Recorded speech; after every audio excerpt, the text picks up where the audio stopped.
اللہ تبارک و تعالی اس دنیا کے اندر بہت سارے لوگوں کو منصب اور مقام عطا فرماتا ہے۔ بہت سارے لوگ ایسے ہوتے ہیں جنہیں اللہ تبارک و تعالی زندگی میں بڑے بڑے مواقع عطا کرتا ہے۔ وہ چاہیں تو اس موقع سے اپنے ذاتی مفادات حاصل کریں اور چاہیں تو ان اچھے مواقع کو ملت کی، مذہب کی، قوم کی خدمت کے لیے وقف کر دیں۔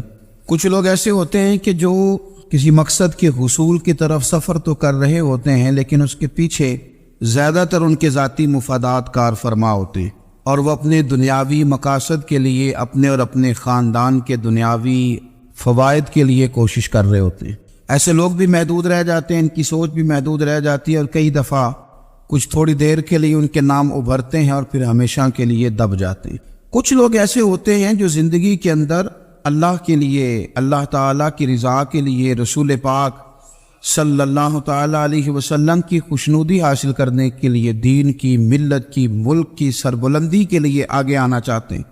میرا رب کریم قرآن مجید سورہ حج میں ارشاد فرماتا ہے کہ الذین ان مکناہم فی الارض، کچھ لوگ ایسے ہیں کہ اگر ہم انہیں زمین میں اقتدار دیں، زمین میں اگر ہم انہیں قابو دیں تو وہ کیا کریں گے؟ اقاموا الصلاۃ و آتوا الزکوٰۃ، وہ نماز قائم کریں گے، زکوٰۃ ادا کریں گے، وامروا بالمعروف، نیکی کا حکم دیں گے، ونہوا عن المنکر، اور لوگوں کو بری باتوں سے منع کریں گے۔ وہ دینی، فکری، اصلاحی انقلاب برپا کر دیں گے، نماز کو عام کریں گے، زکوٰۃ کو عام کریں گے، بھلائی کا حکم دیں گے اور برائی سے منع کریں گے۔ اللہ تبارک و تعالیٰ نے ان لوگوں کو جب اقتدار دیا، وہ کون لوگ تھے؟ سیدنا صدیق اکبر، حضرت فاروق اعظم، سیدنا عثمان غنی، حضرت مولا علی رضوان اللہ تعالی علیہم اجمعین۔ اللہ نے جب ان لوگوں کو اقتدار دیا زمین کے اندر، اللہ تبارک و تعالی نے انہیں نبی پاک علیہ الصلاۃ والسلام کی نیابت کے لیے چنا، تو ان لوگوں نے یہ انقلاب برپا کیا، نمازیں عام ہو گئیں، شوق سے لوگ صدقات و خیرات دینے لگے، بھلائی عام ہوئی، برائی کا کلا کما کیا گیا۔ ہمارے ہاں بھی لوگ احتساب کی باتیں کرتے ہیں، ہمارے ہاں بھی لوگ کہتے ہیں کہ میں رشوت خوری کو، کرپشن کو، ناجائز چیزوں کو ہمیشہ کے لیے جڑ سے اکھیڑ پھینکوں گا۔ لوگ دوسروں سے مطالبہ کرتے ہیں کہ یہ سارے کام جائز کریں، لیکن خود اس پر عمل کرنے کو تیار نہیں ہوتے۔ یاد رکھ لیں کہ یہ جو احتساب ہے، یہ انسان کی اپنی ذات سے شروع ہوتا ہے۔ آپ جب نظام احتساب دنیا کے اندر مستحکم کرنا چاہتے ہیں تو اس میں پھر آپ کو اپنی ذات کو سامنے پیش کرنا پڑے گا۔ آج ہم بات کرنے جا رہے ہیں سیدنا فاروق اعظم رضی اللہ تعالیٰ عنہ۔ تو جناب عمر فاروق رضی اللہ تعالیٰ عنہ کا جو نظام احتساب ہے، انہوں نے اس کو گھر سے شروع کیا تھا، اپنے آپ سے اس کا آغاز فرمایا تھا۔ ہمارے ہاں یہ ہوتا ہے کہ جس بندے کے اکاؤنٹ میں اچھے خاصے پیسے ہیں، وہ بل جمع کرانے جائے تو اسے لائن میں نہیں لگنا پڑتا، مینیجر صاحب اسے آگے بلا لیتے، تو وہ بعد میں کیا کہہ رہا ہوتا ہے؟ کہتا دیکھو اللہ نے کتنی عزت دی ہے، مجھے لائن میں نہیں لگنا پڑا۔ بھائی لائن میں لگنا تو آپ کا یہ تھا کہ آپ سمجھتے ہیں کہ سارے مسلمان ہیں، مومنین ہیں، برابر ہیں، تو میں کسی کو تکلیف میں مبتلا نہ کروں۔ جب آپ آگے چلے گئے تھے تو آپ نے بہت سارے لوگوں کا حق مارا تھا، وہ لائن میں جو لگے ہوئے تھے ان کا وقت لمبا ہو گیا تھا۔ آپ نے تو اپنے آپ کو احتساب کے لیے پیش ہی نہیں کیا، بلکہ آپ نے کہہ دیا کہ جناب میرا تو رتبہ اعلیٰ ہے، لہذا یہ میرا حق بنتا تھا، مجھے تو استحکام ملنا چاہیے تھا۔ یہاں بہت سارے لوگوں نے اپنے حق میں چیزوں کو اور رنگ میں پیش کیا۔ سیدنا فاروق اعظم رضی اللہ تعالیٰ عنہ نے اس نظام احتساب کو اپنے گھر سے شروع فرمایا۔ حضرت عمر فاروق رضی اللہ تعالیٰ عنہ اپنے بچوں سے فرمایا کرتے تھے کہ جب میں حکم لوگوں کو کروں گا نا، اپنی رعایا کو، مسلمانوں کو میں کوئی حکم دوں گا تو تمہیں پہلے اس پر عمل کرنا پڑے گا۔ آپ فرمایا کرتے تھے یاد رکھنا، لوگ تمہیں اس طرح دیکھیں گے، لوگ اس طرح تمہیں دیکھیں گے جس طرح گوشت کھانے والا پرندہ گوشت کو دیکھا کرتا ہے۔ چیل گوشت کھاتی ہے تو کیا کبھی اس کو پیغام بھیجنا پڑا ہے کہ تو آجا یہاں گائے مر گئی ہے، بھینس مر گئی ہے؟ خود بخود اس کی نظر ہوتی ہے، وہ پہنچ جاتی۔ جناب عمر فرمانے لگے میرے گھر والوں، میرے بیٹوں، میری بیٹیوں، میری اہلیہ، لوگ تمہیں اس طرح دیکھیں گے جس طرح گوشت کھانے والے پرندے دیکھتے ہیں، لہذا میں جب کسی کو عمل کروں تو پہلے تمہیں اس پر عمل کرنا پڑے گا جب میں کسی کو حکم دوں۔ آپ فرمانے لگے یاد رکھنا، اگر تم نے میرا حکم نہ مانا تو غیروں نے حکم نہ مانا تو انہیں ایک سزا ملے گی، اور اگر میرے گھر والوں نے نہ مانا تو ڈبل سزا ملے گی، تم پر ڈبل سختی کی جائے گی کہ تم نے میری بات کیوں نہیں مانی۔ یہ نظام احتساب ہے۔ ہم نہ دوسروں کے بچوں کا گلا کاٹ کے اپنے بچوں کی خوشیاں لینا چاہتے ہیں، ہم چاہتے ہیں کہ دوسروں کے بچوں کے حصوں کا مال میرے گھر میں آ جائے، آ جاتا ہے۔ کچھ لوگوں کی سیاست چل جاتی ہے، کچھ لوگوں کا فریب اور فراڈ کام کر جاتا ہے، لیکن وہ گھر روشن نہیں ہوتے۔ ان گھروں میں پیسہ ہوتا ہے پر قرار رخصت ہو جاتا ہے، ان گھروں میں آسانیاں اور وسعتیں تو آ جاتی ہیں لیکن ایک دوسرے کا احترام ختم ہو جاتا ہے۔ سیدنا فاروق اعظم رضی اللہ تعالیٰ عنہ کا یہ طریقہ تھا کہ وہ اپنے بچوں پر سختی کرتے۔ آپ ہمارے ملک میں یہ نظام ہے، موجودہ حکمران ہو یا ان سے پچھلے، بچے سب کے ملک سے باہر رہتے ہیں، یہاں رہتے ہیں تو محلات میں، باہر جاتے ہیں تو بڑی بڑی آسائشوں میں۔ ان کے بچوں کے لیے قانون بھی الگ سے ہیں، قاعدے بھی الگ سے ہیں، اور ہمارے ملک کے اندر تو ایک باقاعدہ پروٹوکول کا سسٹم ہے، اس سسٹم سے گزر کر بڑے بڑے لوگ چلنا پسند کرتے ہیں۔ ہمارے زمانے میں بھی کچھ چیزیں سرکاری ہوتی ہیں خالص، لیکن عجیب نظام ہے نا، ہر چیز کا کرایہ بڑھ جاتا ہے، سرکاری دکان کا نہیں بڑھتا۔ باقی دکانیں 5-6 سال کے لیے ملتی ہیں، سرکاری دکان پہ آپ قبضہ کرنا چاہیں تو پورے 100 سال کے لیے مل جاتی ہے، چونکہ یہ عام عوام کی پراپرٹی ہے تو اس کے ساتھ جو مرضی کو سلوک کرے۔ ایک سرکاری چراگاہ تھی جس کے اندر جانور چرا کرتے تھے، ہمارے یہاں بھی پنجاب میں کچھ جگہیں ہوتی ہیں تو ہم لوگ کہتے ہیں شام لاٹ ہے، سرکاری چراگاہ میں جانور چرا کرتے تھے۔ حضرت عمر فاروق رضی اللہ تعالیٰ عنہ کے صاحبزادے سیدنا عبداللہ ابن عمر رضی اللہ تعالیٰ عنہ نے بھی ایک اونٹ خرید لیا، تو سب لوگوں کے جانور سرکاری چراگاہ میں چرتے تھے، آپ نے بھی اپنا جانور وہاں چرنے کے لیے کھانے پینے کے لیے چھوڑ دیا۔ وہ جب اونٹ آیا تو پتلا تھا، کچھ دنوں کے بعد وہ فربا ہو گیا، طاقتور ہو گیا، موٹا تازہ ہو گیا۔ حضرت سیدنا عبداللہ ابن عمر رضی اللہ تعالیٰ عنہ نے بیچا تو وہ ڈبل قیمت سے بھی زیادہ کا بکا، کیونکہ پہلے دبلا پتلا تھا، اب موٹا تازہ فربا ہو گیا۔ حضرت سیدنا فاروق اعظم رضی اللہ تعالیٰ عنہ کو پتا چلا تو بلایا، فرمایا پتر اونٹ بیچ دیا ہے؟ ابا جی بیچ دیا ہے۔ فرمایا کتنے کا خریدا تھا؟ اتنے کا۔ بیچا کتنے کا؟ ڈبل قیمت بتائی۔ فرمایا اس طرح کر کے اصل رکھ لے اور جو اوپر ملی ہے مجھے دے دے۔ حضور آپ نے کیا کرنی ہے؟ فرمایا میں سرکاری خزانے میں جمع کروں گا۔ حضور کیوں؟ فرمایا اس لیے کہ تیرا اونٹ سرکاری جگہ پہ چرا کرتا تھا، وہ گھاس سرکاری جگہ سے کھاتا تھا۔ حضور سب کے کھاتے؟ حضرت عبداللہ ابن عمر کہنے لگے سب کے کھاتے ہیں۔ آپ فرمانے لگے تو سب میں شامل نہیں ہے، تو امیر المومنین کا بیٹا ہے، تجھے میں یہ حق نہیں دے سکتا، تیرے اوپر تھوڑی سختی زیادہ کی جائے گی، تجھے یہ حق نہیں ملے گا۔ تو اپنے اونٹ کو چونکہ سرکاری چراگاہ میں چرایا کرتا تھا، لہذا تجھے وہ جو اصل رقم یہاں جمع کرانی پڑے گی۔ ہمارے تو بچے پہلی بات تو یہ ہے کہ بات ہی نہیں سنتے، یہ سب کے بچوں کی بات کر رہا ہوں، وہ ٹیچر کے بچے ہوں، سیٹھ کے بچے ہوں، پیر کے بچے ہوں، امام صاحب کے بچے ہوں، کسی کے بچے ہوں، پہلے تو سنتے نہیں۔ اور اللہ خیر کرے اگر آپ کوئی سنانا چاہیں تو فوری طور پر وہ ہوم منسٹری کے پاس پہنچ جاتے، ان کی اماں ان کی وکیل بن جاتی، آپ کہہ ہی کچھ نہیں سکتے، حالات رخ بدل جاتے۔ اس کا نقصان یہ ہوتا ہے کہ ان کو تراشا نہیں جا سکتا، ان کو ہیرے نہیں بنایا جا سکتا، ان کے اوپر کچھ ایسی میل کچیل چڑھ جاتی ہے جو بڑی عجیب و غریب ہوتی۔ اور کچھ لوگ ایسے ہوتے ہیں جو خرابی کرنے میں بھی اپنا کردار ادا کرتے ہیں، خرابی کرنے میں، اور بڑے لوگوں سے منسلک ہونے کے لیے لوگ رستے تلاش کرتے ہیں، رستے۔ میں چونکہ چیزوں کا مطالعہ کرنے کا بڑا شوقین ہوں، تو میری والدہ داخل تھی کئی سال پہلے ہسپتال میں، تو مجھے اس ہسپتال میں کچھ دن رہنا پڑا، ایک پرائیویٹ ہاسپٹل تھا، تو اس میں انہوں نے جگہ جگہ لکھ کے لگایا تھا ملازمین کو بخشیش نہ دیں، ہم ان کو بڑی اچھی معقول تنخواہ دیتے ہیں، سیلری بڑی عمدہ ہے، تو لوگ بخشیش نہ دیں۔ میں نے جو مینجمنٹ کے لوگ تھے ہاسپٹل کی، ان میں سے ایک سے میں نے کہا کہ اگر کوئی بندہ اپنی خوشی سے دینا چاہے تو آپ نے بڑا موٹا لکھ کے لگایا برائے مہربانی ان کو بخشیش نہ دیں۔ اس نے بڑی قیمت، سادہ آدمی تھا پر میری بڑی اس نے مجھے بات بتائی، مجھے نفع ہوا۔ کہنے لگے مولوی صاحب جب کچھ امیر لوگ ہسپتال میں مریض لے کے آتے ہیں تو وہ صفائی والے کو پہلے ہی 500 روپیہ دکھا لیتے ہیں آتے ہی، پھر وہ جیسی آواز دیتے ہیں صفائی والے فٹافٹ اندر آتے ہیں، ان کا کمرہ صاف کرتے ہیں۔ تو سارے تو بیچارے اتنے مالدار نہیں ہوتے کہ آتے ہی پہلے کام والے کو 500 دیں۔ پھر نقصان کیا ہوتا ہے کہ یہ جن کی ذمہ داری ہے بہت ساری ڈیوٹیاں کرنے کی، یہ ڈیوٹی نہیں کرتے، یہ پلٹ کے ان کے طرف دیکھتے ہیں جن کے گھر سے سالن صحیح آتا ہے، ادھر ان کی توجہ زیادہ ہو جاتی ہے، جو نوٹ ان کو زیادہ دکھاتے ہیں، جو پھل لے کے آتے ہیں تو آدھا ان کو دیتے ہیں۔ تو ہم یہ کہتے ہیں یہ کام ہی نہ کرو، یہ اپنی تنخواہ پہ کام کریں تاکہ ہر آنے والے کا درد سمجھیں، ہر ایک کو یکساں یہ سروسز فراہم کریں۔ تو ہم یہ کام کرتے ہیں، ہم ایم پی اے کے اور کسی سے ہمارا تعلق نہ بنے تو ہم جناب اس کے ڈرائیور سے ہی تعلق بنا لیتے ہیں، ہم وہ جو آپریٹ کرنے والا ہوتا ہے ٹیلی فون اسی سے بڑا تعلق بناتے ہیں، اس کو مٹھائی کا ڈبہ جلدی پہنچا دیتے. تو اسی طرح سے بڑے لوگوں کی اولادوں کو بگاڑا جاتا ہے. حضرت عاصم بن عمر رضی اللہ تعالیٰ عنہ، یہ سیدنا فاروق اعظم کے بیٹے تھے، مصر گئے تو لوگوں کو پتا چلا حضرت عمر کے بیٹے آئے. لوگوں نے تحفے دیے، بڑی بڑی چیزیں آپ کو دی. حضرت عمر کا بیٹا ہے، بڑے گفٹ دیے. تو صاحبزادے واپس آئے تو ان کے پاس بڑے تحائف تھے. سیدنا عمر فاروق رضی اللہ تعالیٰ عنہ نے دیکھا تو فرمایا ادھر لانا تحفے. کہا بھائی لوگوں نے مجھے دیے ہیں. فرمایا تو نے کیوں بتایا تھا کہ میں امیر المومنین کا بیٹا ہوں؟ کہا حضور ان کو ویسے ہی پتا چل گیا.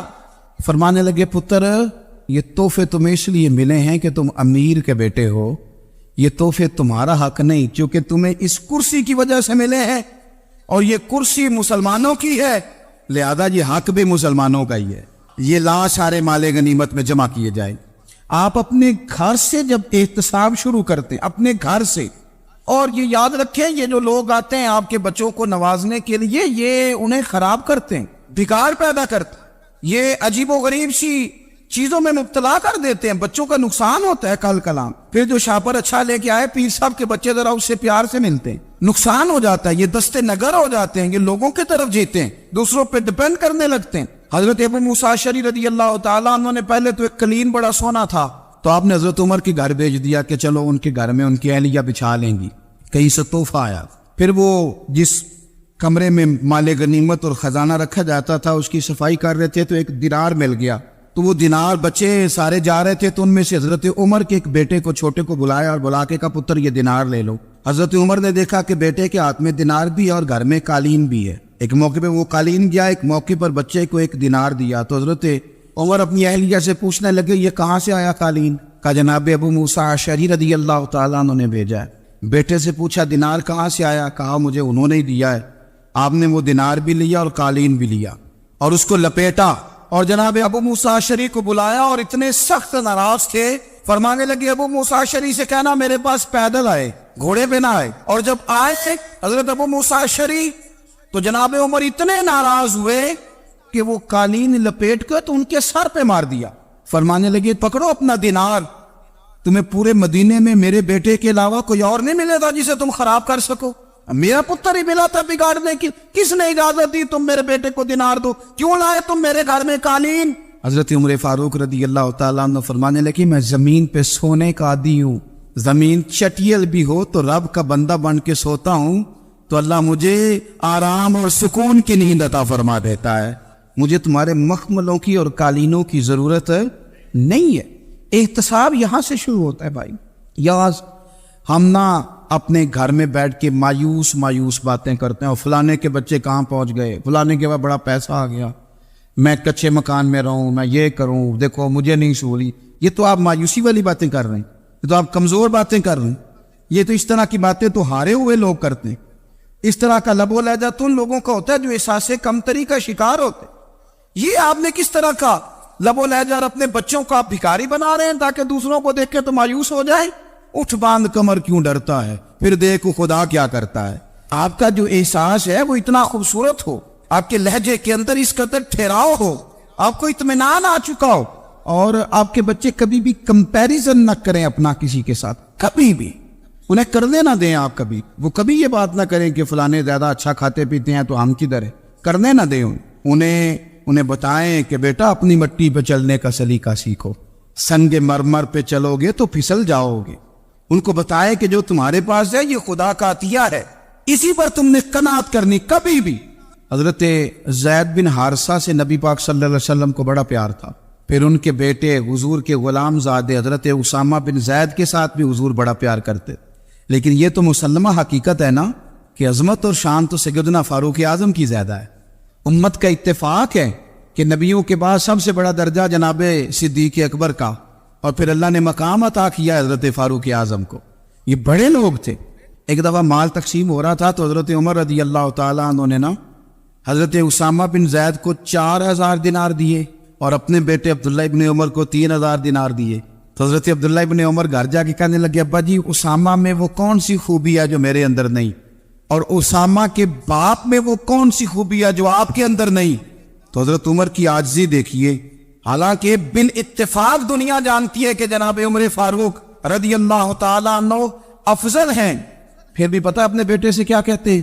فرماتے ہیں وہ سن یار، وہ خدمت گزار ہیں نبی پاک کے، وہ بھی حضور کے گھر میں ڈیوٹی کرتے، نوکری کرتے، اور ان کے بیٹے بھی حضور کی نوکری کرتے، یہ خدمت گزار ہیں۔ فرمانے لگے اگر تو نے پوچھ لیا تو سن، پھر میری تو رائے یہ ہے کہ تیرے سے زیادہ اسامہ بن زید حضور کی نظر میں پیارے ہیں، اور اسامہ کا باپ تیرے باپ سے زیادہ نبی پاک کا پیارا ہے۔ کوئی کمپیریزن کرنے نہیں دیا، بچوں کو کسی ایسی جگہ کھڑے ہونے نہیں دیا۔ فرمایا یہ وجہ ہے، یہ انداز ہے کہ تو زیادہ پیارا ہے۔ حضرت عمر فاروق رضی اللہ تعالیٰ عنہ پسند نہیں کرتے تھے، ذرا برابر بھی پسند نہیں کرتے تھے کہ کوئی شخص اور مال آتا تو اپنے رشتہ داروں کو نوازنے سے بچتے۔ مال غنیمت آتا ہے نا، ہمارے ہاں تو اللہ خیر کرے جب کوئی بندہ کونسلر بنتا ہے، چیئرمین بنتا ہے، تو ٹھیکہ کس کو دیتا ہے؟ کوئی چلو بھتیجا مل جائے، کوئی بانجا مل جائے، کوئی چھوٹا بھائی، اسے بھی کام مل جاتا ہے ساتھ۔ نوازنے پہ لوگ آتے ہیں تو وہ تلاش کرتے ہیں کہ کہاں کو میرا ہے، وہ ٹینڈر ہی ان کے نام کے پاس ہوتے ہیں جن کی طرف ذرا نظر کرم زیادہ ہوتی۔ حضرت عمر فاروق مال تقسیم کر رہے تھے تو بیٹی آگے کہنے لگی ابا جی رشتہ داروں کا بھی حق ہوتا ہے، آپ سب کو دیتے ہیں، آپ کے قریب ہی نہیں آتے۔ تو حضرت عمر فاروق نے کیا لفظ کہے، کیا حقیقت ہے، کیا حسن ہے۔ فرمانے لگے پتر یہ مال تیرے باپ کا نہیں، مسلمانوں کا ہے، جب تیرے باپ کا ذاتی مال ہوگا تو اپنے رشتہ داروں کو دے گا، یہ مسلمانوں کا مال ہے، یہ اسی حساب سے تقسیم ہوگا جو عدل کا حساب ہے، جو ترازو ٹھیک ہے۔ فرمایا تو مجھے یہ مشورہ نہ دے، یہ مسلمانوں کا مال۔ یہاں سے نظام میں احتساب شروع ہوتا ہے، یہاں سے انسان آگے بڑھتا ہے، اور پھر کوئی تکلف نہیں کسی پر حضرت عمر کا، کوئی چھوٹا ہے یا بڑا ہے۔ حضرت ابو سفیان رضی اللہ تعالیٰ عنہ سردار رہ چکے ہیں مکے کے، بڑے آدمی، لیکن نظام احتساب میں کوئی چھوٹا بڑا نہیں ہوتا۔ حضرت عمر فاروق مکہ مکرمہ گئے تو لوگوں نے کہا حضور جناب ابو سفیان نے نا گلی میں پتھر رکھے اور بہت سارے لوگوں کو رستوں میں تکلیف ہو رہی ہے، تو حضرت ابو سفیان رضی اللہ تعالیٰ عنہ سے بھی لوگ کہہ دیتے تو وہ بھی اٹھا دیتے، لیکن لوگوں نے چونکہ وہ سردار تھے، بڑے تھے، تو لوگوں نے ان سے کہا نہیں۔ حضرت عمر جب آئے تو کہا تو جناب عمر نے پرواہ نہیں کی، خود آئے جناب ابو سفیان سے کہا یہ پتھر آپ نے رکھے؟ کہا حضور ہاں۔ فرمایا یہ بھی اٹھائیے، یہ بھی اٹھائیے، یہ بھی اٹھائیے۔ جب وہ اٹھا رہے تھے تو حضرت عمر کہہ رہے تھے شکر نہیں اللہ کا کہ عمر کہہ رہے ہیں اور ابو سفیان مانتے جا رہے ہیں، شکر نہیں۔ یہ نظام احتساب ہے کہ بڑا ہو یا چھوٹا ہو، اس کو یہ حق حاصل نہیں ہے کہ مسلمانوں کو وہ کسی تکلیف میں کسی بھی صورت میں مبتلا کرے، کہیں بھی کسی جگہ بھی، اس کو یہ والی اجازت نہیں۔ حضرت سیدنا عمر فاروق رضی اللہ تعالیٰ عنہ۔ پھر ایک اور بات تھی، میں کئی دفعہ یہ بات کہتا ہوں اور مجھے ذاتی طور پر اس کا بڑا تجربہ ہے، کچھ لوگ نا خوشامد پسند ہو جاتے ہیں، بڑی عمدہ تعریف کرتے ہیں، اوئے ہوئے ہو پول باندھتے ہیں پورے، آپ کے پاس آئیں گے تو کہیں گے جناب آپ سے زیادہ اچھا بندہ ہی کوئی نہیں، تو وہ نا آپ سے کام نکلواتے ہیں، پھر وہ کسی دوسرے کے پاس جاتے ہیں تو اسی طرح کا رویہ وہ دوسروں کے ساتھ کرتے۔ یہ عام لوگوں میں بھی مرض ہوتا ہے، عام لوگوں میں۔ اور بادشاہ وہ بندہ اگر، پھر تو اس کا دل کرتا ہے میں اگر بادشاہ سلامت ہوں تو دو چار بندے دیہڑی پہ رکھ لوں پر میری تعریف ضرور کریں۔ پابندی ہوتی ہے، لوگ یہ کام بڑے شوق سے کرتے ہیں۔ اور شیخ سعدی فرمایا کرتے تھے لکڑی کو گھن کھا جاتی ہے اور بڑے لوگوں کو خوشامد کھا جاتی ہے خوشامد۔ حضرت عمر فاروق رضی اللہ تعالیٰ عنہ اس معاملے میں بھی بڑے مضبوط تھے۔ ویسے مجھے اور آپ کو اچھا کون لگتا ہے؟ ہماری غلطیاں بتانے والا؟ ہمارے ایسا فرمایا کرتے تھے اپنے دشمنوں کی باتوں پر بھی غور رکھو، تمہارے دشمن تمہیں نکھار دیتے ہیں، تمہارے اندر جو کوتاہیاں ہوتی ہیں وہ تمہیں پتہ چل جاتی ہیں کہ یہاں میری اصلاح ہو رہی، ان پر غور کرو وہ کیا کہتے ہیں۔ حضرت عمر فاروق کی تعریف کی ایک بندے نے، کمال تعریف کی، وہ اس کا خیال تھا کہ رزلٹ بڑا شاندار آئے گا، بادشاہ کی تعریف ہوتی تھی تو پھر تھیلی جاتی تھی اشرفیوں کی، کمال رزلٹ آئے گا۔ تو حضرت عمر جب وہ پوری کر چکا نا بات تو فرمانے لگے تو خود بھی ہلاک ہوا اور مجھے بھی ہلاک ہی کر دیا ہے، خود بھی تباہ ہوا ہے مجھے بھی تباہ کر دیا، کس طرح کی باتیں کر رہے۔ ایک بندہ اور آیا اور اس نے آ کے کہا کہ پوری امت میں سب سے افضل ہے فاروق اعظم آپ ہی ہیں۔ حضرت عمر فاروق فرمانے لگے تجھے تیری ماں روئے، ابو بکر تجھ سے بھی افضل تھے، تیرے باپ سے بھی افضل تھے، اور صدیق اکبر مجھ سے بھی افضل ہے اور میرے باپ سے بھی افضل ہے۔ یہ تو کس طرح کی بات کر رہا ہے؟ یہاں ہر شے ہضم نہیں ہو جاتی، فوری طور پہ لوگ ڈکار بھی پورا نہیں لیتے۔ قرآن مجید نے کہا فَلَا تُزَكُّوا أَنفُسَكُمْ هُوَ أَعْلَمُ بِمَنِ اتَّقَىٰ، اپنے منہ سے نہ کہو میں پاک صاف ہوں، اللہ زیادہ بہتر جانتا ہے کہ تم میں سے پرہیزگار کون ہے۔ اپنے منہ سے تعریفیں کرتے کراتے ہو، یہ مزاج چھوڑ دے۔ حضرت عمر رضی اللہ تعالیٰ عنہ پسند نہیں کرتے۔ ایک آدمی نہ چلتا تھا وہاں تو بڑا متکبرانہ چال کے ساتھ چلتا، حضرت عمر نے دیکھا، یہاں تک احتساب فرماتے، زمین پہ زور زور سے پیر پٹکتا، چال بڑی اس کی متکبرانہ، لوگ بڑے پریشان ہوتے۔ حضرت عمر نے ایک دن سمجھایا، باز نہیں آیا، اگلے دن پہ درہ نکال لیا، لگائے 4 درے، فرمایا آج کے بعد نہ چلنا اس طرح مدینے میں پیر پٹک پٹک کے۔ اس وقت تو اسے غصہ لگا، لیکن کچھ دیر کے بعد نا جب غصہ اترا تو حضرت عمر کے پاس آیا، کہنے لگا حضور اللہ آپ کا بھلا کرے، آپ نے درے نہیں مارے، آپ نے تو شیطان بھگا دیا جو میرے ساتھ چمٹا ہوا تھا، چمٹا ہوا شیطان آپ نے مجھ سے بھگا دیا ہے۔ یاد رکھیں مسند امام احمد بن حنبل میں حدیث ہے، اللہ کے پیارے رسول صلی اللہ علیہ وسلم فرماتے ہیں جو دنیا میں متکبرانہ چال کے ساتھ چلتا ہے نا، قیامت کے دن وہ اللہ سے اس حال میں ملے گا کہ رب اس سے ناراض ہوگا۔ متکبرانہ چال سے نہیں چلیں گے۔ تو حضرت فاروق اعظم رضی اللہ تعالیٰ عنہ کا یہ طریقہ تھا کہ آپ خیال کرتے، اور پتہ کس طرح کا آپ کا مزاج تھا، فرماتے تھے تقسیم کرو، دوسروں کا بھی خیال رکھو۔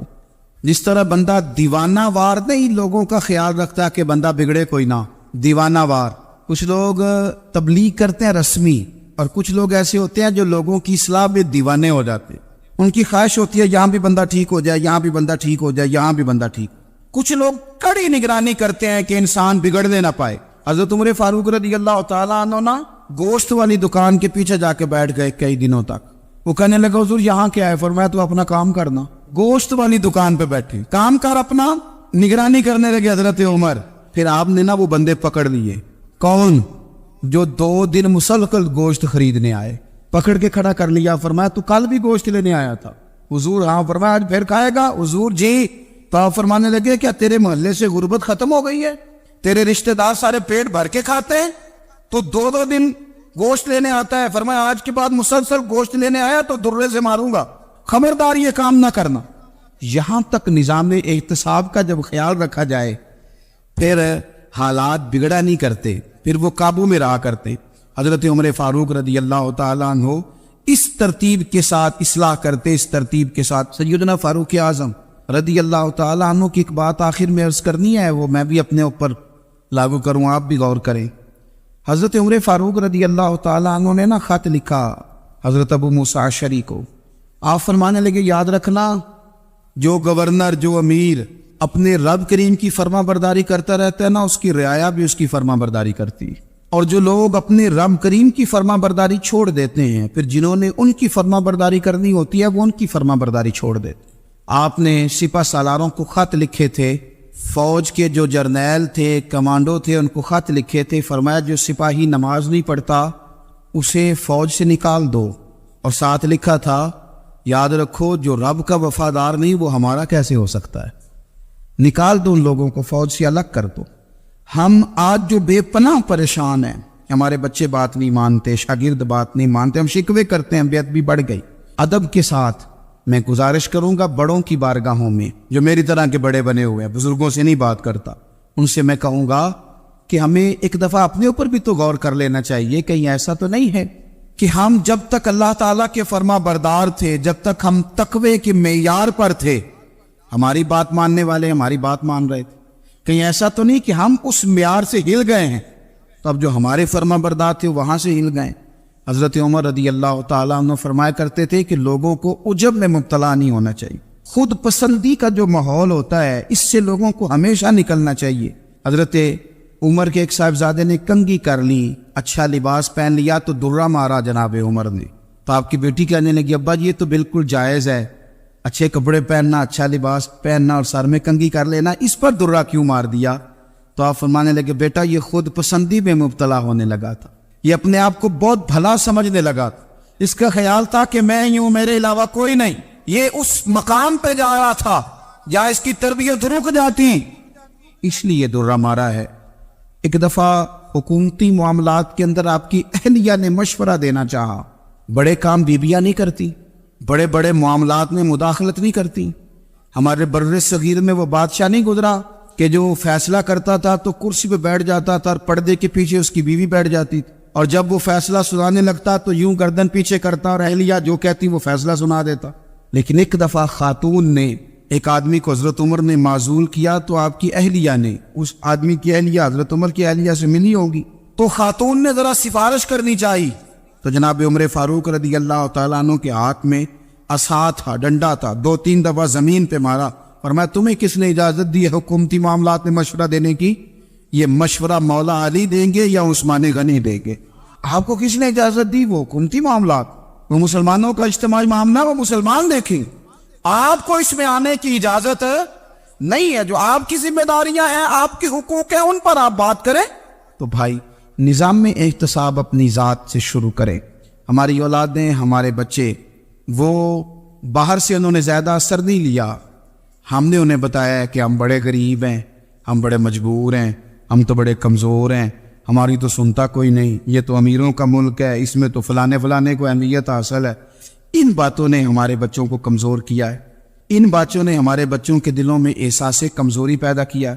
آپ ان کو جینا سکھائیں، آپ ان لوگوں کو بتلائیں کہ رب کریم نے جو تمہارے لیے بہتر سمجھا وہ تمہیں اپنے فضل سے بڑا عطا فرمایا ہے۔ آپ ان کو ان کے مقام پر رہ کر خوددار اور قناعت پسند ہونا سکھائیں، آپ یقین کریں گھر امن والا بن جائے گا۔ بچے اگر بھنا ہوا گوشت کھا رہے ہوں اور پھر بھی لاڑی رہے ہوں کہ مسالہ میری مرضی کا نہیں، سٹائل میری مرضی کا نہیں، ٹیسٹ میری مرضی کا نہیں، یہ والا گوشت میں نے نہیں کھانا، یہ اس طرح کر کے بھنا ہوتا تو پھر میں نے کھانا تھا، وہ زیادہ خوفناک صورتحال ہو جاتی ہے۔ لیکن اگر ابا جی، اماں جی، گھر والے کھیتوں میں کام کر رہے ہوں اور بچے اچار کے ساتھ روٹی لے کے جائے اور بننے میں بیٹھ کے، پھٹے پہ بیٹھ کے وہ پھر کھانا شروع کریں، اور جب وہ اچار آئے اور وہ ایک دوسرے کو کہیں کہ آج تو 2 کلے ہو گئے میرے کام کے، اس دفعہ تو دیکھنا ہماری فصل کتنی شاندار ہوگی، ایک دوسرے کو دیکھ دیکھ کے وہ ہنسی اور مسکرائے اور ان کی باتوں میں لذت ہو، اور پھر وہ کہیں کہ آم بڑے اچھے مل گئے تھے، دیکھو اچار کتنا سونا آ گیا ہے، دیکھو یہ کس قدر زیادہ اچھا ٹیسٹ ہے، تیل بھی بڑا اچھا ہے، گل بھی بڑے وقت پہ گیا ہے۔ آپ یقین کریں یوں لگتا ہے کہ کائنات کی سب سے بہترین روٹی یہ لوگ کھا رہے ہیں۔ یہ سوچ حضرت عمر نے ہمیں دی ہے۔ حضرت عمر کا بیٹا مصر گیا، وہاں سے کمائی کر کے لایا، تجارت کرنے گیا، لاکھوں کا مال۔ کون سا باپ ہے دنیا میں جس کا بیٹا باہر سے پیسے لے کے آئے تو ابا تفصیل پوچھے کہ بیٹا کہاں سے کمائے، کہاں سے لایا، کتنے ملے، کیوں آئے؟ کون سا باپ تفصیل پوچھتا ہے؟ ابا تو کہتا ہے لا صحیح، اور تعریفیں کرتا ہے میرا بیٹا بڑی کمائی کرتا ہے۔ کبھی پوچھا ہے اس سے کہ ڈیوٹی صحیح دیتا ہے کہ نہیں؟ کبھی پوچھا ہے کہ تو ایمانداری کی روزی لاتا ہے کہ حرام کی کماتا ہے؟ یہ باپ کی ذمہ داری ہے، یہ اماں کی ذمہ داری ہے۔ پھر کہتا ہے بیماری کیسے آ گئی، پریشانی کیسے آ گئی؟ تو نے کبھی سوال کیا اپنی اولاد سے؟ حضرت عمر فاروق رضی اللہ تعالیٰ عنہ کا بیٹا مصر سے پیسے کما کے لایا تو جناب عمر نے بلایا، فرمایا بیٹے اتنی تو تیرے پاس راس ہی نہیں تھی، تھوڑے سے تو پیسے لے کے گیا تھا، اتنی کمائی کیسی ہو گئی؟ اتنے تو پیسے نہیں تھے صاحب، کہاں سے کمائی لائے؟ اس نے کہا ابا جی وہ جو میرے چچا ہے نا مصر کے گورنر، آپ کے دوست، انہوں نے میری مدد کی ہے۔ فرمایا جتنے لوگ گئے تھے سب کی ہے مدد اس نے؟ کہا نہیں صرف میرے کی۔ فرمایا تیرے کیوں کی؟ کہا حضور آپ کے دوست ہے۔ فرمایا چپ کر، حضور انہوں نے مجھے اتنے پیسے دیے، میں نے کاروبار میں ڈالے تو نفع آیا تو میں ان کی رقم دے کے۔ فرمایا خاموش ہو جا، باقی جتنے لوگ گئے تھے سب کی مدد کی اس نے؟ کہا نہیں حضور صرف میری کی۔ فرمایا اس نے تیری مدد نہیں کی، اس نے خلیفہ کے بیٹے کی مدد کی، اس لیے کہ وہ خلیفہ کو اپنے حق میں نرم کر سکے۔ فرمایا آدھا مال تیرا ہے، آدھا مال غنیمت کا ہے، مال خزانہ کا ہے، مسلمانوں کا ہے، اس لیے کہ تو جو وہاں سے مال کما کے لایا ہے وہ اپنے باپ کے خلیفہ ہونے کی وجہ سے کما کے لایا ہے، لہذا رکھ ادھر۔ یا کہتے ہیں کدھر سے آیا، کیسے آیا، کون سا حساب دے، کیا کرے؟ او بھائی حضرت عمر رضی اللہ تعالیٰ عنہ کا اپنی اولاد کے بارے میں یہ رنگ ہے۔ ایک جنگ سے نا خوشبو آئی، خوشبو بڑی مہنگی ہوتی تھی، عرب میں خوشبو آج بھی بڑی مہنگی ہے، وہ زیادہ استعمال کرتے۔ میری باتوں کی سمجھ آ رہی ہے میرے بھائی؟ بڑی مہنگی خوشبو تھی۔ جب وہ خوشبو آئی تو حضرت عمر نے کہا، گھر میں پہلے پہنچی حضرت عمر کے، چونکہ زیادہ عورتیں استعمال کرتی تھی گھر کے اندر خوشبو، مرد بھی لگاتے تھے۔ حضرت عمر نے اپنی بیوی سے کہا، آپ کی زوجہ تو تھی وہ بڑی خوشبو کو پسند کرتی۔ حضرت عمر نے اپنی زوجہ سے کہا کہ خوشبو لاؤ، میں نے ایک عورت کی ڈیوٹی لگائی ہے، وہ خوشبو تول کے نا تو بھائیسا برابر صحابہ میں بانٹ دے گی۔ تو آپ کی زوجہ کہنے لگی کسی بی بی کی ڈیوٹی لگانے کی کیا ضرورت تھی، میں جو موجود تھی میں بانٹ دیتی ہوں تول کے بھائیسا برابر۔ آپ نے فرمایا نہیں تو رہنے دے، اور فلانی بی بی بانٹے گی۔ حضور میں نے بھی بانٹنی ہے، میرے پہ کچھ حق ہے؟ آپ نے فرمایا نہیں تو تفصیل نہ پوچھ، تو خوشبو دے دے، کوئی اور بانٹے گی۔ خاتون خانہ تھی نا، کہنے لگی نہیں مجھے بھی آج آپ کو بتانا ہی پڑے گا کہ کوئی جو بانٹ سکتی ہے تو میں کیوں نہیں بانٹ سکتی؟ زوجہ کہتی عمر نے بات کی تو میری چیخیں نکل گئیں. حضرت عمر فرمانے لگے جب تو خوشبو بانٹے گی نا تیرے ہاتھوں کو بھی لگے گی, تیرے دوپٹوں کو بھی لگ جائے گی. اگر رب کریم نے مجھ سے سوال پوچھا کہ عمر خوشبو تو مسلمانوں کی تھی, تیری بیوی کے دوپٹے کو کیوں لگ گئی, تو میں اللہ کے حضور کیا جواب دوں گا؟ اگر اللہ نے یہ سوال کیا کہ تیری بیوی نے کیوں لگائی, وہ تو حصہ تھا مسلمانوں کا, تو تو نے تیری بیوی نے کیوں لگائی؟ تو فرمایا میں نہیں چاہتا کہ اللہ کے حضور مجھے اور تجھے باز پرس ہو, لہذا کسی اور کو بانٹنے دے. زوجہ روئی اور تڑپ کے کہنے لگی عمر مجھے لگتا ہے صبح قیامت بھی تیری بیوی ہونے کی وجہ سے اللہ مجھے جنت عطا فرما دے گا, تیری زوجہ ہونے کی برکت سے. بھائی یہ معیار رکھا, خدا کی قسم ایسا شخص تاریخ میں دوبارہ نہیں آیا.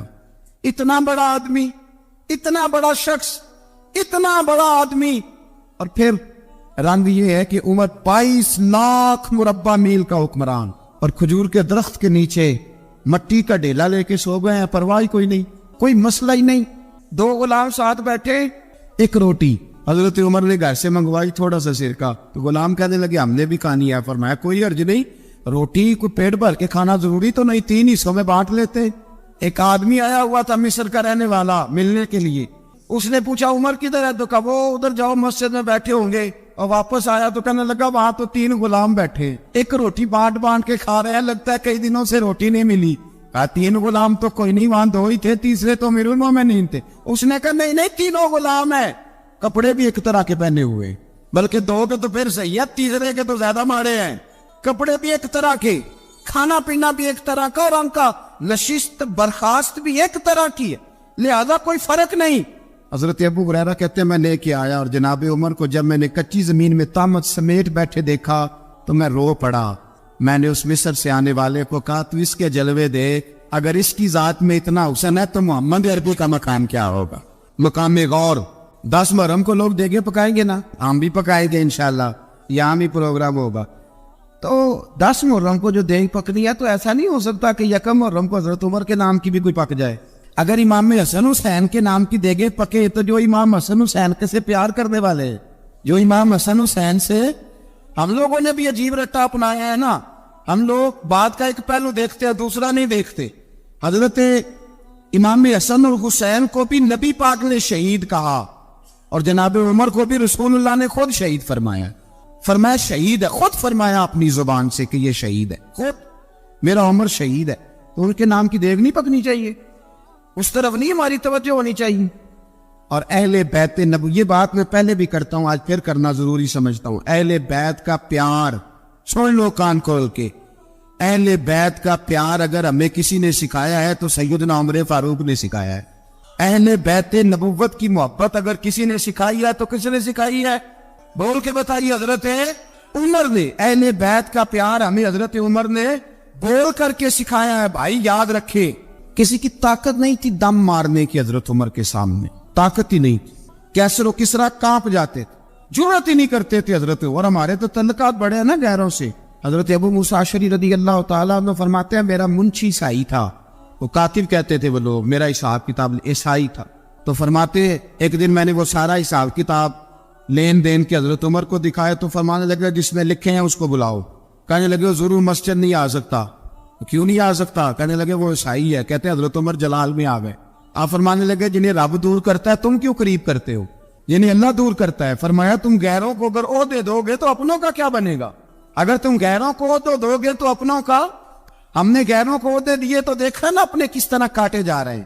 غیروں کو جو عہدے دے دیے, جرانے سارے غیروں سے روز دعویٰ ہوتا ہے چین ہمارا سجن ہے, چین ہمارا دوست ہے. او بھائی دوست ہے تو اس سے کہو نا کہ برما تو تمہاری ایک چھوٹی سی ریاست ہے, چین کے بغیر تو وہ سانس بھی نہیں لے سکتا. اس کو کہو نا اس حکومت پہ دباؤ ڈالے. لیکن ہم لوگوں نے غیروں کو ہوتے دیے تو اپنے پس گئے. حضرت عمر کہتے تھے ذمی کا ہم ادب کریں گے, ذمی کافر کا ہم, ایسا کافر جو مسلمان ریاست کو قبول کرے, بدامنی نہ پھیلائے. ایک آدمی کو آپ نے دیکھا آنکھوں سے نابینا ہے اور بھیک مانگ رہا ہے, تو حضرت عمر کو نظر آ گیا. فرمایا کون ہو؟ اس نے کہا میں یہودی ہوں.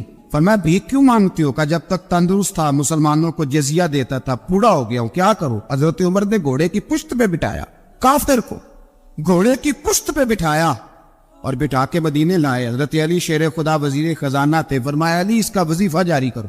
کہا یہ کون ہے؟ فرمایا یہ یہودی ہے لیکن یہ ہمیں جزیہ دیتا رہا, بوڑھا ہو گیا بیچارہ, بھیک مانگنے پہ مجبور ہے, ہماری حکومت کے اندر رہتا ہے, اس کا پورا وظیفہ جتنا خرچہ اتنا وظیفہ لگاؤ. حضرت علی کہتے میں وظیفہ لگا رہا تھا اور وہ میرے نبی کا کلمہ پڑھ رہا تھا, وہ رسول اللہ کا کلمہ پڑھ رہا تھا.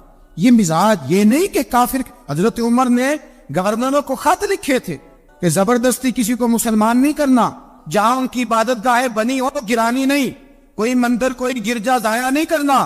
اسلام سب کو جینے کا موقع دیتا ہے, پر بے ایمانو ظالمو بدذاتو تمہیں یہ کہتا ہے کہ ہم تمہیں جینے کا موقع دیتے, تم بھی مسلمانوں کو جینے کا موقع دو. امام حسن ملنے, آپ یقین کریں میں جب اس واقعہ کو پڑھتا ہوں تو میرا دل جھوم جاتا ہے. میں کہتا ہوں یار ڈاٹا ہونا اپنی جگہ پہ, عشق ہونا اپنی جگہ پہ, انسان کا باوقار ہونا اپنی جگہ. جہاں کھڑے ہونا تھا وہاں یہ کھڑے ہوتے تھے, اور جہاں جھکنا تھا وہاں یہ. ان لوگوں میں اقبال نے کہا تھا تیری نگاہ ناز سے دونوں مراد پا گئے, عقلِ غیاب و جستجو عشق حضور و اس طرح. جہاں اگر آیا ہے سامنے کیسر و کسرا تو عمر جیسا دلیر کوئی نہیں, اگر سامنے آیا ایران کا بادشاہ تو عمر جیسا تگڑا کوئی نہیں, اگر آیا ہے سامنے غسان کا بادشاہ تو عمر جیسا عادل کوئی نہیں. لیکن اگر علی کا بیٹا آیا ہے, اگر فاطمہ کے لال پارے آئے ہیں, تو پھر فاروق اعظم سے جیسا محب کوئی نہیں, پھر ان سے جیسا پیار کرنے والا کوئی نہیں. اندر بیٹھے ہیں جناب عمر, اندر تنہائی میں کچھ وزیروں سے گفتگو ہو رہی ہے, میٹنگیں جاری ہے. آپ کے بیٹے ملنے آئے جناب عبداللہ ابن عمر, ابا جی ملنے آئے. بات ٹھہرو, بات کر رہا ہوں, کوئی نہ اندر آئے. صاحبزادہ باہر کھڑا ہے. تھوڑی دیر گزری تو امام حسن بھی آ گئے. کون آئے؟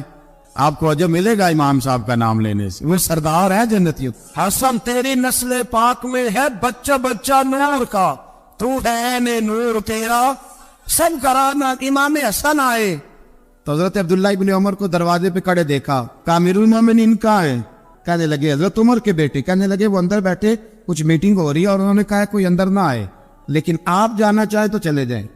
تو انہوں نے کہا جب آپ باہر کھڑے ہیں تو مجھے کوئی اتنا ضروری کام نہیں, اور ابھی زور کی نماز تھوڑی دیر میں ہوگی, میں مسجد میں مل لوں گا امیر المومنین سے. یہ بات کہہ کے امام حسن چلے گئے. یار اتنی بڑی بات نہیں تھی, اور میرے استادوں کا بیٹا بھی آئے تو کہا ٹھیک ہے جی وہ سوئے ہوئے, تو کوئی غرض نہیں یار, میں ٹھہر کے آ جاؤں گا, کوئی بڑی بات نہیں تھی. دیکھا جائے تو بڑی بات نہیں تھی, پر بات بہت بڑی تھی, اس لیے کہ یہ خالی حسن نہیں, یہ حسن ابن علی ہے, یہ حضرت فاطمہ کے لخت جگر. حضرت عمر باہر نکلے, عبداللہ ابن عمر سے پوچھا کوئی آیا تو نہیں؟ تو کہا حضور امام حسن آئے تھے. تو کہا پھر شہزادے کو اندر کیوں نہیں بھیجا؟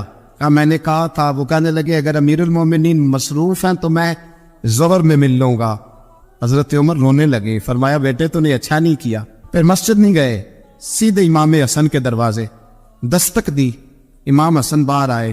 کہا شہزادے آئے تھے تو ملے کیوں نہیں؟ تو امام حسن کہنے لگے حضور آپ کا اپنا بیٹا دروازے پہ کھڑا تھا, اور منع بھی کیا تھا آپ نے, تو میں زور میں مل لیتا. حضرت امام حسن فرماتے جوش جذبات میں جناب عمر نے سر سے پگڑی اتار دی. جوش کے جذبات کہنے لگے حسن میرے بیٹے کا اور آپ کا کیا مقابلہ؟ کیا اس کی ماں کا نام فاطمہ الزہرا ہے؟ کیا اس کی نانی کا نام خدیجہ الکبریٰ ہے؟ کیا اس کے نانے کا نام محمد مصطفیٰ ہے؟ آپ کا اور اس کا کیا مقابلہ؟ پھر رو پڑے اور کہنے لگے بیٹے میں مکے کے صحراؤں میں اونٹ چرایا کرتا تھا, یہ جو میرے سر پر عزت کے بال ہیں یہ تیرے نانے کے اگائے ہوئے. میں مکے کے خبردار شہزادے خبردار. او بھائی اہل بیت نبوت کے ادب کا رنگ اگر سکھایا ہے تو سیدنا عمر نے سکھایا ہے. حضرت عمر فاروق اتھارٹی ہے, اسلام کی اتھارٹی. یکم محرم حضرت عمر کی شہادت ہے. یہودی بول اٹھا, کافر بول اٹھا. اگر 6 مہینے عمر دنیا میں اور رہتے تو دنیا میں کوئی کافر موجود نہ ہوتا. 6 مہینے. اور جب اس بطل جلیل کا جنازہ اٹھا, اللہ بخاری پڑھیے نا, اللہم ارزقنا شہادت فی سبیلک, اللہ بسترے کی موت نہ دینا, شہادت کی دینا. عمر شہید ہوئے, مسجد نبوی میں نماز پڑھاتے, اور جب جنازہ اٹھا تو مدینے کا پھر پیچھے جو دلیر بچے وہ مولا علی تھے. جناب عمر کا جنازہ اٹھا تو سب سے پہلی آئے جو نکلی وہ حضرت علی کی زبان سے نکلی, اور حضرت ساری داڑھی سور سے پھٹ گئی. لوگوں نے کہا کہ علی کیا ہوا؟ فرمانے لگے تم دیکھ نہیں رہے جنازہ کس کا اٹھا ہے؟ پلٹ کے دیکھو تو صحیح، پتہ نہیں یہ کون گیا ہے؟ کہ حضور کیا ہوا؟ آپ فرمانے لگے عمر اس طرح کے کام کر کے گیا ہے، اب ان کے رستوں پہ کون چلے گا؟ کون اس کے جگر راہ وفا میں نقش ایسے چھوڑ آیا ہوں، میں جس منزل سے گزرا ہوں وہ اب تک یاد کرتی ہے۔ حضرت علی حضرت عمر کے جنازے پہ کھڑے ہو کے کہتے ہیں اللہ مجھے اس طرح کے عمل کرنے کی توفیق دے جس طرح کے عمر کر کے گیا۔ میرے بھائی قتل عزیز، قتل حریت حضرت عمر رضی اللہ تعالیٰ عنہ جو اپنی زندگی انقلاب والی گزار کے گئے۔ عمر جب دنیا سے گئے تو 80 دینار کا قرضہ تھا، 22 لاکھ مربع میل کا حکمران، اور اپنے بیٹے سے کہنے لگے بیٹے کوشش کرنا تیرے خاندان والے مل کے میرا قرضہ اتار دے، میری قبر پہ بوجھ نہ رہے، اور اگر خاندان والے مدد نہ کریں تو میرے دوستوں سے بات کرنا، وہ مدد نہ کرے تو پھر علی سے بات کر لوں۔ ان کا پیار آپس میں اتنا، اور تو اختلاف ثابت کر رہا ہے۔ 80 دینار کا قرضہ چھوڑ کر حضرت عمر دنیا سے گئے، اور جاتی دفعہ کہہ گئے میرے بعد میرے بچوں کو حکومت کے مشورے میں بھی شامل نہ کرنا، حکومت کے مشورے میں بھی میری اولاد شامل نہ ہو۔ اتنا بڑا شخص اتنا بڑا رنگ دے کے یکم محرم کو جب عمر فاروق کا وصال ہوا تو بیٹے سے کہنے لگی اماں عائشہ سے جا کے کہو میرا بھی نبی پاک کے روزے میں دفن ہونے کو دل کرتا ہے۔ ایک قبر کی جگہ ہے اماں جی نے اپنے لیے رکھی ہے، بخاری یا بخاری۔ حضرت عائشہ کے پاس صاحبزادے گئے، کہنے لگے اماں جی عمر کو زخم لگ گیا ہے، حالت بڑی پریشانی والی ہے۔ وہ کہتے ہیں اگر اماں اجازت دے۔ سید عائشہ رو پڑی، فرمانے لگی کہ وہ اپنی قبر کی جگہ تو نہیں نہ کسی کو دیتا، پر عمر نے کمال ہی بڑا کیا، اسے کہو جاؤ گنبد خضرا میں قیامت تک جو مصطفیٰ پہ اور ابو بکر پہ سلام پڑے گا وہ تجھ پہ بھی سلام پڑھ کے جائے، جاؤ میں نے جگہ دی۔ حضرت عمر فاروق رضی اللہ تعالیٰ عنہ مدینے کی گلی سے گزرے، امیر المومنین ہے، مدینے کی گلی سے گزر رہے ہیں، ایک گھر کے اندر سے بچیوں کے رونے کی آواز آئی، بچیاں رو رہی ہیں، اور بچی اپنی ماں سے کیا کہتی ہے؟ کہتی اماں ابو بکر تو اب انتقال کر گئے، حضرت عمر کا پہلے دن ہے خلافت کا، اب ہمارا کیا بنے گا؟ ابو بکر تو وصال کر گئے۔ حضرت عمر فاروق رضی اللہ تعالیٰ عنہ نے رونے کی آواز سنی، دروازے پہ دستک دی، کہا بیٹو کیا بات ہے؟ تو بچیاں کہنے لگی عمر ہمارے ابا جی ہماری 10-15 بکریاں ہیں، تو ہمارے والد صاحب ان کا دودھ دھو کے بیچا کرتے تھے، گزارا ہو جاتا تھا۔ جس دن ابا جی فوت ہوئے تو اس دن سے لے کر ابو بکر صدیق روز عصر کے بعد آیا کرتے تھے، ہماری بکریوں کا دودھ دھو کے دیتے تھے، کچھ ہم پیتی تھی کچھ بیچ لیتی تھی، گزارا چلتا تھا۔ جس دن ابو بکر صدیق خلیفہ بنے تو ہم نے جا کے کہا ابو بکر اب کون دودھ دھوئے گا؟ تو سیدنا صدیق اکبر رضی اللہ تعالیٰ عنہ نے فرمایا بیٹے پہلے تو میں مرضی سے خدمت کرتا تھا، اب تو مصطفیٰ کی امت کی نوکری میری ڈیوٹی بن گئی ہے، تو میں آؤں گا۔ بچیاں رو رہی ہیں، حضرت عمر کو بتاتی ہے، کہتی ہیں ابو بکر چلے گئے ہیں تو ہم پریشان ہیں، یتیم ہیں، لوارث ہیں، بھائی کوئی نہیں، کون آئے گا، کون دیکھ بھال کرے گا؟ حضرت عمر فاروق گھٹنوں کے مل زمین پہ بیٹھ گئے، ان چھوٹی چھوٹی بچیوں کو سینے سے لگایا، فرمانے لگے میں ابو بکر کا کیا کروں، میرے لیے رستے بڑے مشکل کر گیا ہے، میں اس کے کس بادشاہ وقت ہو کے وہ غریبوں کے گھروں میں آ کے ان کی بکریوں کا دودھ بھی دھوتا تھا، امیر المومنین ہو کے یہ رنگ بھی تھا، اور میں بیٹیوں فکر نہ کرنا، جب تک عمر زندہ رہے گا عمر آتا رہے گا، یہ نوکری کرتا رہے گا۔ کوئی دن بیتے تو حضرت عمر فاروق کو یاد آیا مدینے میں ایک بوڑھی اماں بھی رہتی ہے جس کا کوئی گھر کا کام کرنے والا نہیں، اور جس بی بی کا کوئی بال بچہ نہیں، اور آنکھوں سے بھی وہ نابینی ہے۔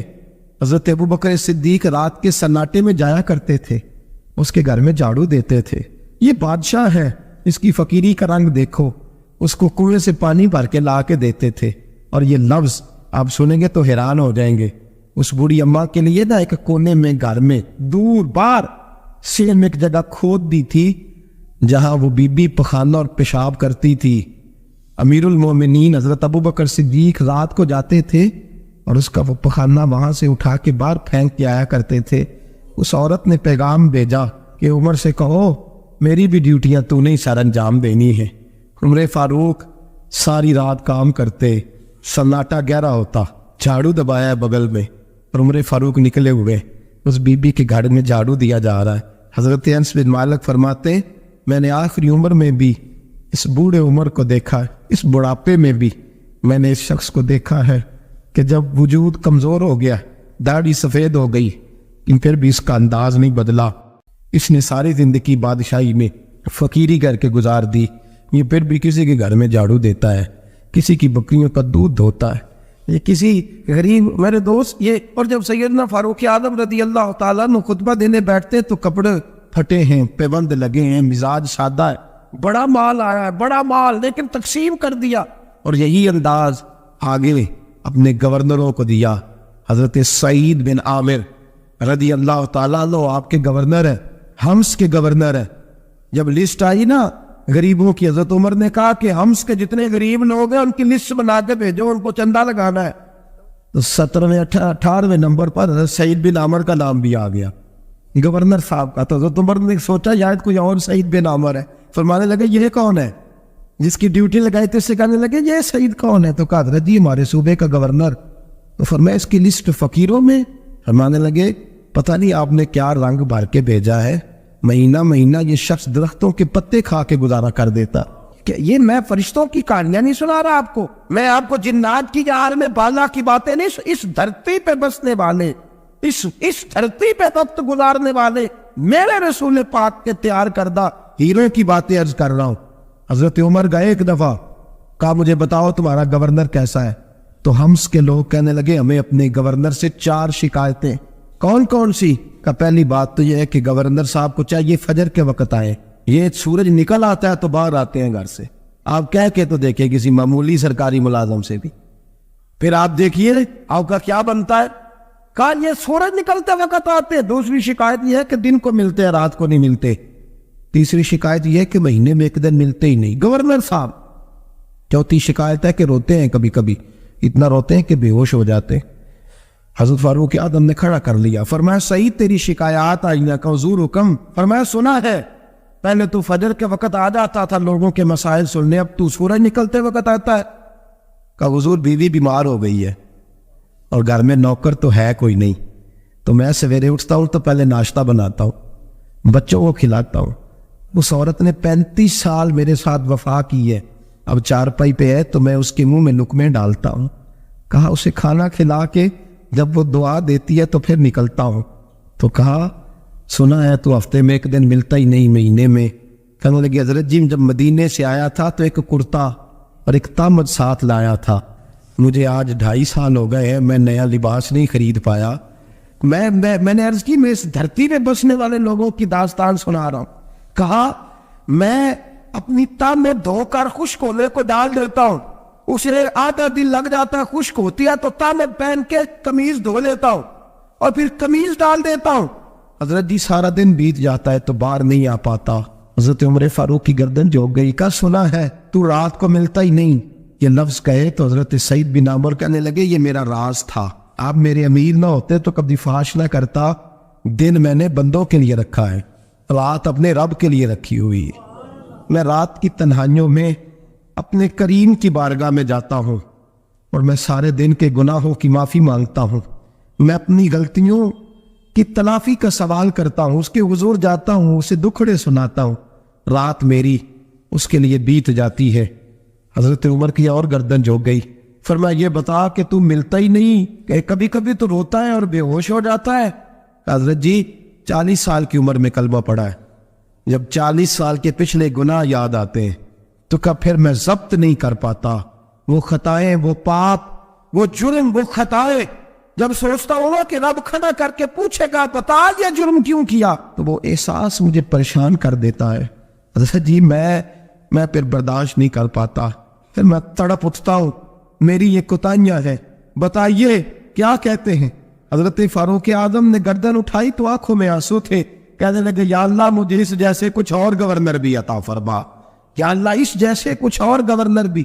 عزیزو اپنا حال کیا ہے؟ ملک شام جب فتح ہوا تو حضرت سعد بن ابی وقاص رضی اللہ تعالیٰ عنہ کہتے ہیں کہ کچھ لوگ مجھے کہنے لگے کہ ہم آپ سے معاملات طے نہیں کریں گے، ہم جزیہ دیں گے، ٹیکس دیں گے، اسلامی حکومت کے زیر اثر آئیں گے، لیکن آپ سے معاملات طے نہیں کریں گے، اپنے امیر کو بلائیے۔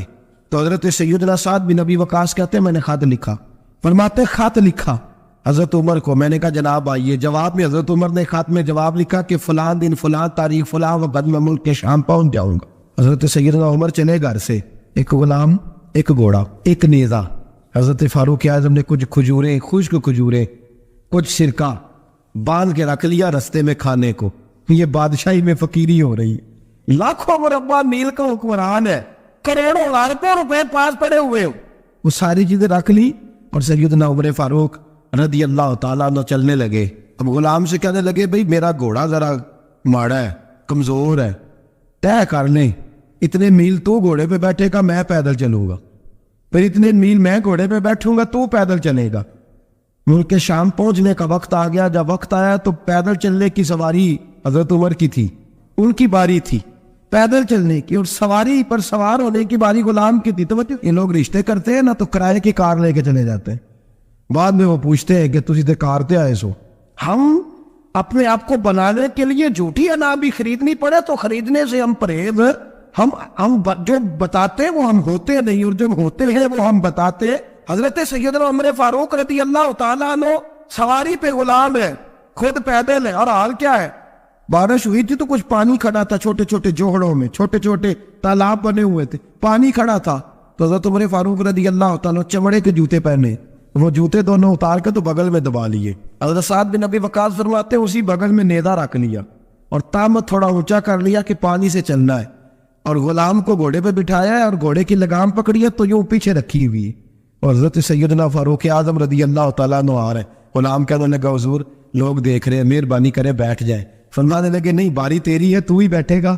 اس نے کہا حضور نہیں وہ تو ٹھیک ہے، کوئی باری فرض تو نہیں نہ ہو گئی، آپ مہربانی کریں آپ آ جائیں، ذرا لوگ آ رہے ہیں. فرمایا تمہیں کہا تھا. غلام کا تھا میں نے تیسری دفعہ کہا تو حضرت عمر نے جلال سے دیکھا، اور جناب عمر کا جلال تو زمین کانپنے لگ جاتی تھی. کہتے ہیں کہا حضور آپ آ جائیں، تو کہتے تجھے کہا ہے نا چپ کر کے بیٹھا رہے. کہتے ہیں میں گھوڑے پہ ہی کانپنے لگا. غلام اب حضرت سعد بن ابی وقاص کہتے ہیں سورج غروب ہو رہا تھا، شعائیں پانی میں پڑ رہی تھی. حضرت عمر پانی سے میں نے غور سے دیکھا تو دوڑا گیا. جا کے نا بچے نہیں مشورہ دیتے ابا جی کو، ابا جی اج نہیں کریدا، دور بدل گیا جے.